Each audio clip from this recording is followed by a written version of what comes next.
Firstly, your philosophy on exceeding customer expectations, not meeting them, but exceeding them. Is that what you carried from being an air-conditioned salesman to being a hotelier? Because although I just don't know how you made that transition. What was it that you carried from one to the other, and is that what has made you so successful? Look, before I get into that, you have a man in your midst here. Your title in this thing, Global Entrepreneurs. You have a man in your midst here that has devoured the world. We all look at it, we all depend on public relations. Richard is the #1 public relations person in the entire world. And he has used it to drive a business that is not only global, it's a huge business today, and he finds time and ways to do it. I mean, the only complaint I have about him, the last time I went down to Necker Island for the night, I said to him, by the way, I have 2 young kids with me. You mind if I bring them? Sure, bring them. Well, a little bit like me, I arrived, and this huge house is full. So the good part of it, I got to bond with my 2 kids. I'd sleep in the same room. It's all good. But beyond that, he works. He works unlike a lot of people that you figure, okay, they get to a point. I got up that morning, I was out in the living area at about 5 o'clock in the morning. I don't know what time he started, but he was downstairs that morning. He's got some offices a little below with a view. He was there at 5 o'clock in the morning making calls this morning to the company heads in the UK, thanking them for the group business that they'd given the airline, etc. So I didn't hear any of the CEOs or heads or chairmen refuse his call. His assistant there was putting the calls through, and Richard, in the most gracious way, was thanking him for the business. I just thanked him for his business, by the way, that we get. But look, whether you're in the airline business, the appliance business, the hotel, whatever,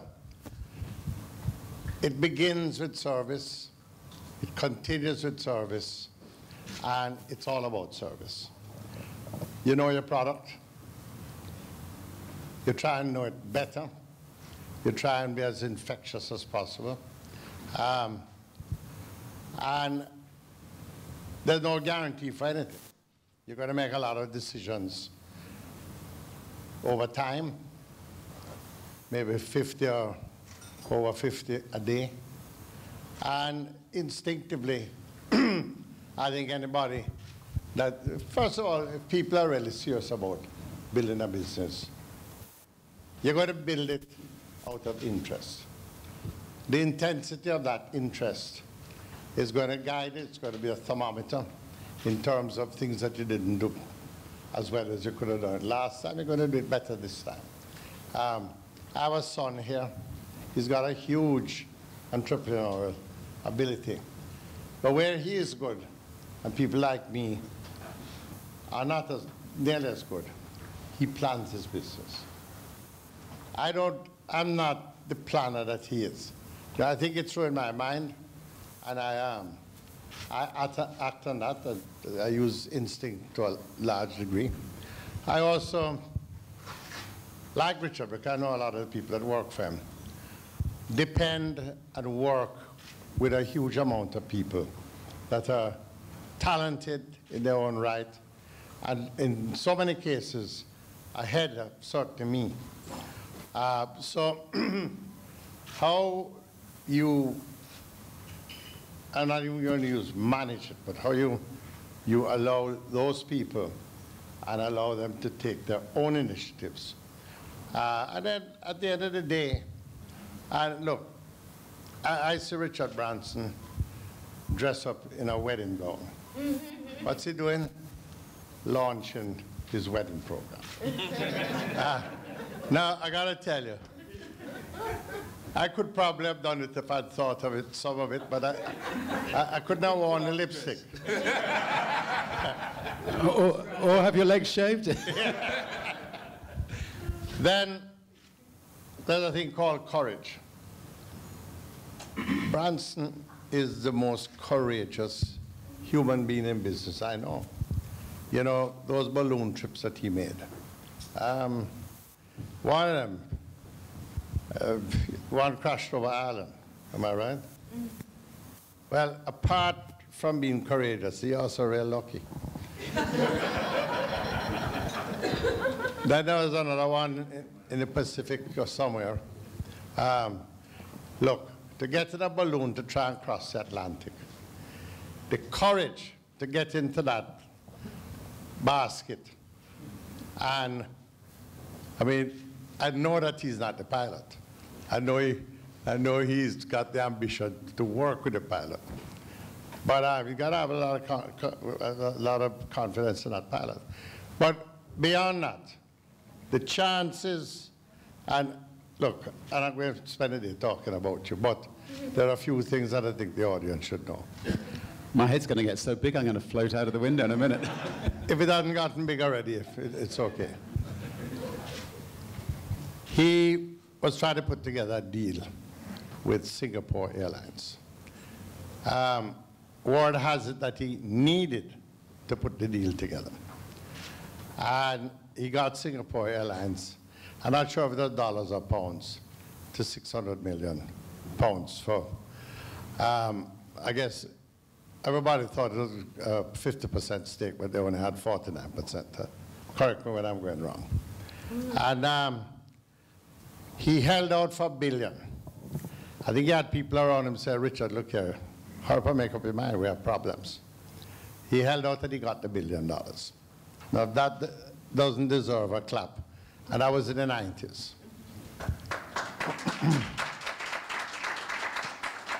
He then found a better partner.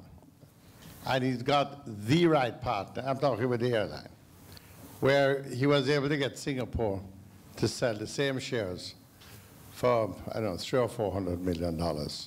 But getting into the Delta system on a special code-year partner basis and shareholder, he now has a huge airline. Because Delta is either the second largest airline, flag carrier, US flag carrier. So, look, I heard the British Prime Minister make a statement that I had to look again because English ladies don't normally say it, but she said, at least I had the balls to go to Brexit or call an election. If you're dealing with nuts, here's the man with the nuts. But all in all, I think people, I mean, look, starting with a base in Jamaica has its strengths, it has its weaknesses. And a lifestyle you could want. I mean, I spent a lot of weekends water skiing during my time. I was an avid. You wouldn't believe it, but the hotel business distraction took away from getting that kind of exercise. But starting in Jamaica and going from one level to another, it's, I don't think, from my point of view, it wasn't courage. It wasn't a big plan. Things happened, and you said yes at the time, and then you had to try and make it work. I need to tell you a story because it involves another good friend of Richard's and myself. He told me this story, and this goes back to, Christ, it must have been the 70s or late 70s, where Chris Blackwell invited him for lunch. And at the time, Chris was hugely successful. And my friend here was struggling with his record business. he had a reputation of being a pirate. I'm sure it was wrong, but he did.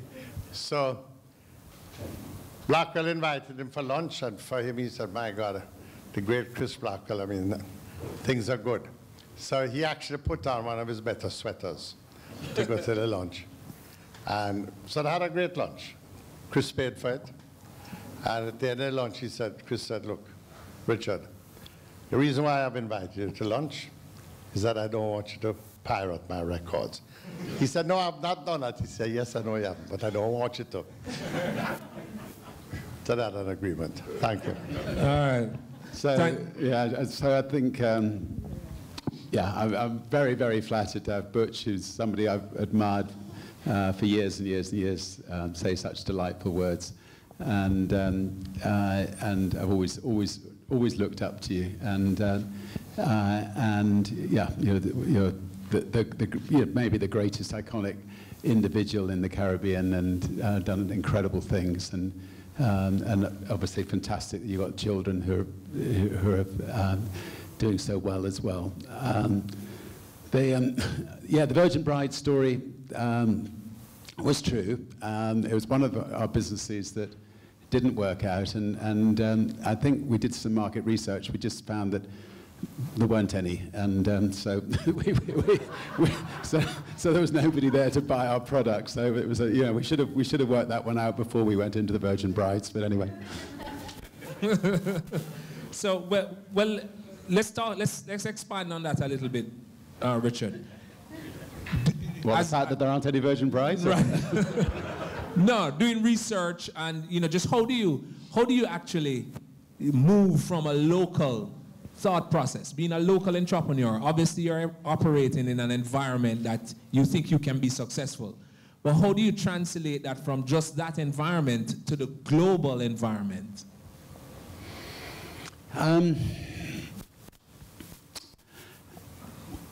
Yeah, sorry, I'm just thinking back. I mean, so I think that we've all got to think that sorry, I'll start all over again. Right, people are apt to think that the world is the village they live in, or the town they live in, or the country they live in. In this day and age, the world is one world to a large extent. Obviously, Trump's trying to stop that, but I mean, to a large extent. Barriers have come down. The world is one world. And as business people, you should try to think globally as much as you can. And if you come up with a brand and a product that is a global product, try to make sure that your brand's going to work anywhere in the world. And if you've got a product that succeeds in one country, take it overseas, and the marketplace is enormous, and don't be frightened of going overseas. I mean, Jamaica is no more frightening than Barbados. Barbados is no more frightening than London. London's no more frightening than Paris, and so on. In the end, it's all depends on the people you find.